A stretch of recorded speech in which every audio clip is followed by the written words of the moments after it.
My name is David Bosken, and I'm a home grower in Mid-Coast, Maine. I moved from the Midwest 20 years ago where tomatoes are planted on Mother's Day. Although there can be severe weather, from Mother's Day on it is usually quite calm. Not so in Maine. I have found with great predictability that it is quite breezy in Maine until mid-June. Tomatoes, peppers, and eggplant cannot tolerate windy conditions, which is why they do so well in greenhouses. As a home grower, I don't have the luxury of growing all my tomatoes in a greenhouse, so I had to find a way to protect them outside. I started using 4-foot wide by 5-foot tall hoops covered in row cover, which was tedious work. I switched to film-covered cages, which you see here. On the right, peppers, and on the left, tomatoes. Here is a pepper at the bottom of a cage. I like the cages because they are, as you will see, easy to use. Open at the top, no matter how hot it gets during the day. The transplants stay cool. The film is applied to prevent wind damage, not extend the season, so a top is not necessary. As windy as it gets, the fragile transplants are not buffeted about. Cages are made from concrete reinforcing welded wire road mesh with a 6-inch by 6-inch opening.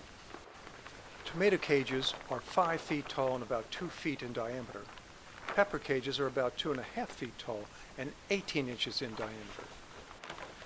A piece of greenhouse film is duct taped along the edge of a 5-foot fiberglass fence post, a few inches above the bottom, to allow the post to be pushed into the soil. Tuck the loose edge of the film into the post and rotate the post to catch the film. Continue to wind the post until film is tight against the cage.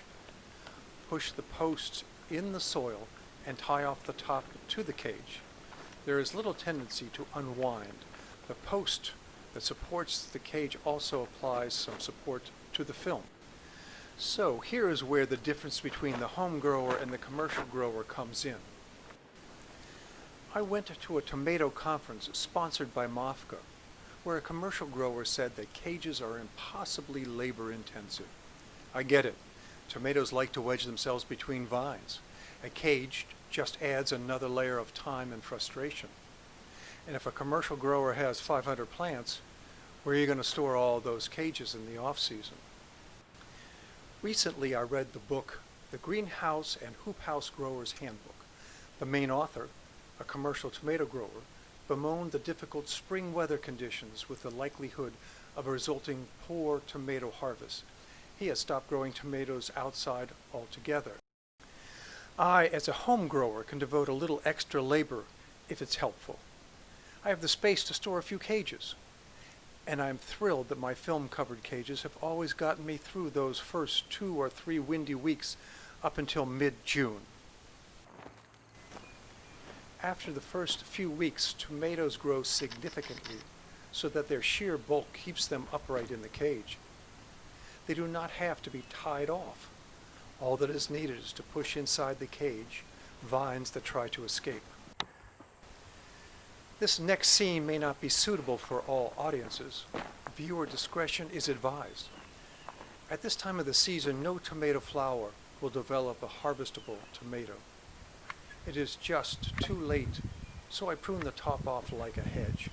It's not subtle, but it stresses the plants so they become more propagative than vegetative. And my cages are only 5 feet tall, so it all works out in the end. This year I experimented to learn how effective a hoop house is in growing more tender plants like tomatoes and peppers. First, here are the peppers grown in the hoop house, and then peppers outside, which had the film protection during windy, early spring. The outside peppers started to ripen earlier and seemed to be more robust. The same can be said of tomatoes. This New Girl tomato produced a ripe tomato July 6th. This New Girl in the hoop house took 2 weeks longer to get a ripe tomato. I believe vegetables like to grow outside, and if I can use some protection in a variety of ways, including my film-covered cages, I will be successful.